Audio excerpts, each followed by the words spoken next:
ഹിമാചൽ പ്രദേശിലെ കാലവർഷക്കെടുതിയിൽ 366 പേർക്ക് ജീവൻ നഷ്ടമായി എന്ന റിപ്പോർട്ട്. ജൂൺ 20 മുതൽ സെപ്റ്റംബർ 6 വരെയുള്ള കണക്കുകളാണ് സർക്കാർ പുറത്തുവിട്ടത്. മാണ്ഡി ജില്ലയിലാണ് കൂടുതൽ മരണം റിപ്പോർട്ട് ചെയ്തത്. അച്യുതൻ വിവരങ്ങളുമായി ചേരുന്നുണ്ട് ഡൽഹിയിൽ നിന്ന്. അച്യുതൻ, ഇത് ഈ കണക്ക് ഞെട്ടിക്കുന്നതാണ്. 366 പേർക്ക് ജീവൻ നഷ്ടമായി എന്ന കാര്യം സർക്കാർ തന്നെ സ്ഥിരീകരിക്കുന്നു. എന്താണ് ആ കണക്കുകൾ, നാശനഷ്ടവുമായി ബന്ധപ്പെട്ട വിവരങ്ങളൊക്കെ സർക്കാർ ഔദ്യോഗികമായി വിശദീകരിക്കുന്നത് എങ്ങനെ, അച്യുതൻ?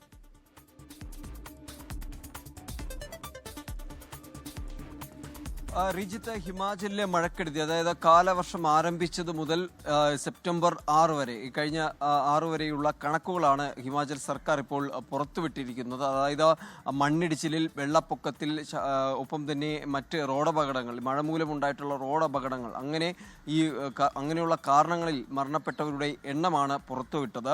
ഏതാണ്ട് 366 പേർക്കാണ് ഈ ഹിമാചലിൽ ഈ മഴക്കെടുതിയിൽ ജീവൻ നഷ്ടമായത്. അതിൽ ഈ റോഡപകടങ്ങൾ, മഴയെ തുടർന്നുണ്ടായ റോഡപകടങ്ങളിൽപ്പെട്ട് മരിച്ചവരുമുണ്ട്. വെള്ളപ്പൊക്കം, മണ്ണിടിച്ചിൽ ബാധിച്ച് ആ അപകടത്തിൽപ്പെട്ട് മരിച്ചവരുടെ കണക്കും ഇതിൽ ഉൾപ്പെടുന്നു. കൂടുതൽ മരണം മാണ്ഡി ജില്ലയിലാണ്. 59 പേർക്കാണ് ഇവിടെ ജീവൻ നഷ്ടമായത്. അതിനുശേഷം കുളുവിലും ഇത്തരത്തിൽ കാര്യമായ മരണം റിപ്പോർട്ട് ചെയ്തിട്ടുണ്ട്. 4079 കോടിയുടെ നാശനഷ്ടങ്ങൾ സംസ്ഥാനത്തുടനീളം ഉണ്ടായിട്ടുണ്ട് എന്ന കണക്കും പങ്കുവയ്ക്കുന്നു. 3390 വീടുകൾ ഈ പ്രളയക്കെടുതിയിൽ തകർന്നു. 135 മണ്ണിടിച്ചിലാണ് സംസ്ഥാനത്ത് ഉടനീളം റിപ്പോർട്ട് ചെയ്തത്. 95 മിന്നൽ പ്രളയം, 45 മേഘവിസ്ഫോടനങ്ങൾ സംസ്ഥാനത്തുണ്ടായി.